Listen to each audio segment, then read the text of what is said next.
reckon you're gonna go back to jail? Nah, lad, I'm just a rapper now. That's For it. sure? Yeah, for sure, bro. You mean For sure. Good, bro. Yeah. It's good to hear. Lad, I just these talking shit, they just need to stop and just come and do it to my face, bro, because I don't want to go to jail. I don't, you know what I mean? Yeah. If you don't know by now, in today's video, we're talking about the notorious Jamaican-born Australian drill rapper, Snoee Badman. But today, we aren't going through Snoee's story. This is a video a bit different, and I'm going to explain to fans why you shouldn't be surprised a drill rapper is facing court for a murder. But first, here's a quick recap on Snoee's background. But if you want to know more in detail, I'll have a whole video on my channel explaining his story. I'll leave it in the comments.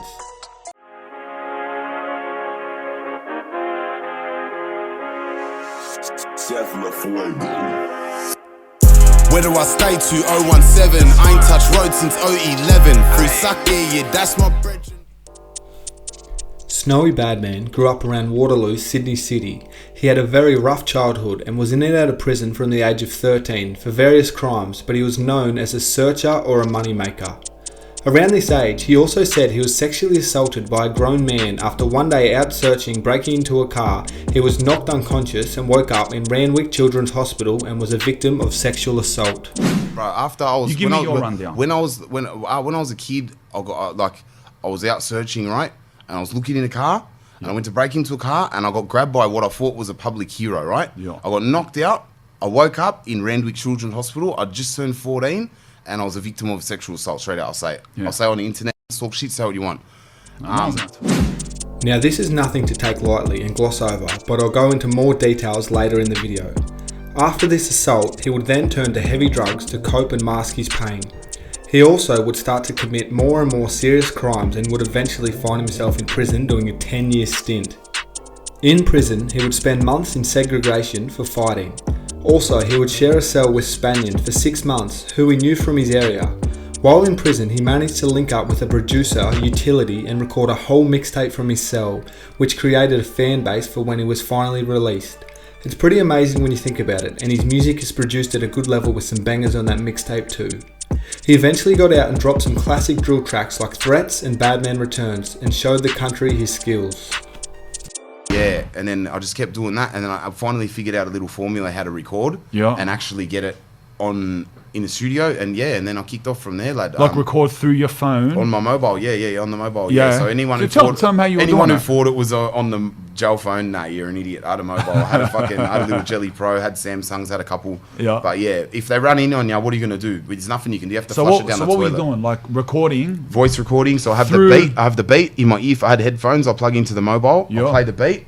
And the mic and the headphones had a mic on it? No, use the mic on the phone, and then I'll just voice recording. So I got the beat there, and then the phone's the mic. So that's it. And you could do 1 minute voice recordings. Yeah, and then they would put it on the beat.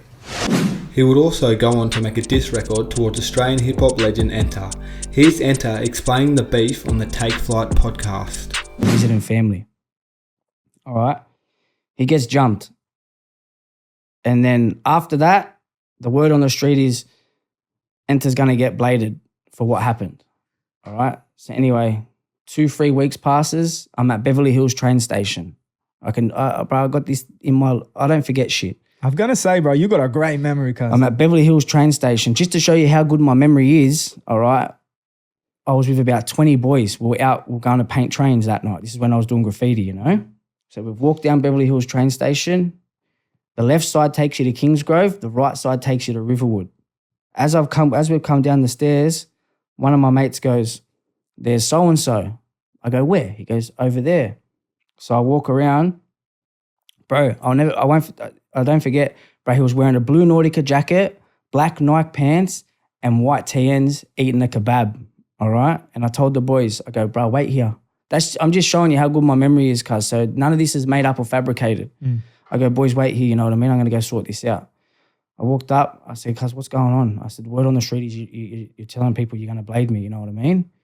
And he's like, "Oh, bro, your mates jumped me 1, 2, 3." I said, "Yeah, but fuck 'em. What's that got to do with me?" Cuz I said, "I wasn't even in the state. I've just come back from Melbourne." You know what I mean? So I sat down next to him. I said, "Well, what do you want to do?" I go, "Bro, if I wanted to jump you, cuz," I said, "I could jump you now. I've got 20 boys here." You know what I mean? I said, "But we're just going to paint trains. Like, I don't need to jump anybody." You know what I mean? I wasn't the biggest of kids back then too. Like, bro, he was a big boy when he was a kid. Can I ask how long ago we're talking? We're talking, this would have been 2016. Ah, crazy. 17. Yeah. A long time ago. Yeah. Yeah. No, 2006, sorry. 2006. 2006? I would have been 16. Oh, bro. Yeah, I would have been 16, 17. Yeah, Crazy. 2007. Crazy. I didn't know we were talking this long ago. So this is, when I say in things about diss and beef, that shit's way more than the music. Yeah, this is what I mean. Like, yeah, okay. This is going back when like we were kids, bro. Yeah, okay. You know what I mean? I would have been 17. He would have been younger. Mm-hmm. So I go, what do you want to do? He's like, nah, like, you know what I mean? Like, he goes, I want to run the fade with your mates. I said, well, none of them are here. I said, but all good, whatever. We shook hands. We shook hands. Everything was sorted right there and then. All right? Never heard another word about it. Goes to jail. And then I had someone come out that was in there with him, and they're like, bro, this bloke was in there saying that you jumped him. He's looking for your address, this and that. And then I'm like, yeah. He's like, yeah. I'm like, all right, sweet. Well, he had an Instagram at the time, so I hit him up on Instagram. I said, cuz, what's this about you trying to find my address? I said, so-and-so just come out, said he was with you, and he's like, look, he goes, look, bro, he goes, I just want to get out. I just want to do my music. He's like, if you want to go on with it, we'll go on with it. But if not, I just want to get out and do my music. I said, look, bro, I'm easy. I said, all I do these days is I do my music, I go to work, I go home to my kids, that's it. That was the last we spoke, you know what I mean? My Instagram after that one, it got hacked and then shut down, and I didn't have Instagram for like 2 years, bro. Longer, 2.5 years, 3 years, I didn't have Instagram. And then after that, bro, it was just like crickets. I didn't hear nothing. And then Mother's Day last year, I was laying in bed at home, and then I got a message on my phone saying, look, bro, so-and-so's just dropped this diss track talking about your mum and that. And I'm like, yeah? I'm like, all right, sweet. Let me grab the phone, looked at it. And like, I'm not one that, like, I tell the truth, bro. Like, it hurt me. You know what I mean? Like, it made me upset because, like, you're sitting there talking about my mother that's passed away. Like, if people don't know the hell that I went through when she died, you know what I mean? Like, I went through fucking hell. So for someone to disrespect that and not understand it, like, where I had to come from, you think it's all right to make a joke about, like, obviously you've never been through that sort of thing. All right then, you know, like, you hurt my feelings, I'm going to show you. Snoee would drop his diss track, Eye for an Eye, taking some deep shots at Enter, saying he's going to stab him in the neck, and even going as far as making fun of Enter's deceased mother.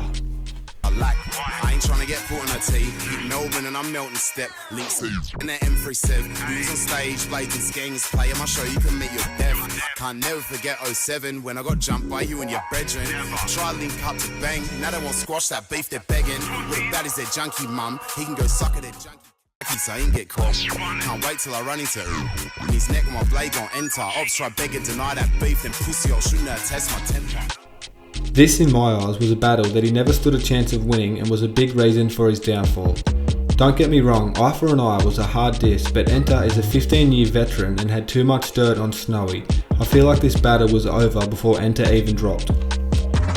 Enter ended up dropping his diss Snowfall, which went #1 on trending music and now has over 1 million views. We didn't hear much from Snoee after Enter dropped his diss, but what happened next would shock the whole scene. Manhunt has ended with the arrest of a Sydney rapper now accused of a stabbing murder in the main street of Marrickville. The victim died on the footpath on Monday night, with court papers revealing that his alleged keeper lived just around the corner. He calls himself Snoee Badman. Now police are branding Sydney rapper Jacob Tammer Spence as an alleged killer. This is the scene he's accused of fleeing from on Monday night in Marrickville, where 32-year-old Sitaleki Filia Hekova was stabbed and left to die. Police were met by the victim's distressed family, who just had dinner. Now, all of this is alleged and Snoee hasn't officially been charged, but he's currently locked up and it's not looking good for him. The man who allegedly stabbed a gifted rugby league player to death in Sydney's inner west has been identified as a 31-year-old rapper who created music from jail. Jacob Tanner Spence has been charged with 1 count of murder over the stabbing of the victim in front of his family and diners on a bustling Marrickville road on Monday night. It's also alleged that the attack was somewhat targeted and not a random act of violence. That's the report directly from the Sydney Morning Herald. Now, with Snoe's previous history of violence, things aren't looking good, and if he's found guilty of this murder, he's most likely looking at spending the rest of his life behind bars. And first of all, rest in peace to the victim. There were rumours going around it was one of Enter's close friends, but by all reports, Enter cleared that up, saying it's a very loose connection and it wasn't because of the beef. Now, I've seen a lot of comments saying Snoee is silly for throwing away a rap career, but I don't know why we are still surprised when drill rappers commit crimes. And this isn't me defending Snoe's actions, I'm just putting it into context what these real street artists go through and how their decisions are made. He's also spent a third of his life in prison. He would be fully institutionalised. I couldn't imagine spending this long in prison and coming back out expecting to just flow back into society. His whole first mixtape was released while he was locked up, and basically the whole time he was rapping about carrying a shank inside. All these new age drill fans always say rappers aren't what they rap about until they actually do the crime, then they turn around and say they're dumb. Look at Lil Durk, he's nearly a billionaire and the internet kept taunting him to slide for King Von, and he does so and we all turn around and call him an idiot. We need to stop putting these rappers on pedestals, because if you're going down the drill music lane, one day you're going to have to be put in a situation you don't want to be in and it could cost you your life. My advice to any up and coming rapper out there who isn't about that street life is to make music from the heart and don't go down the drill music lane. There are plenty of successful Australian rappers who have never mentioned any sort of violence and are way richer and happier than any drill artist in Australia, and that's a fact. Rappers like Illy, Seth Century, Hilltop Hoods, just to name a few. Even Curse's music never went down the path of dissing dead people or talking about killing. He just spoke his life into music without making up stories and acting tough, and he's one of the most successful rappers in the country. So I think we should all be able to learn some type of lesson from this situation. If you're involved in the streets, no one ever wins. You'll either end up dead or in jail. I hope at least one kid out there can take this advice and turn his life around. Thanks for watching. Please like, subscribe, and also let me know your thoughts on this situation.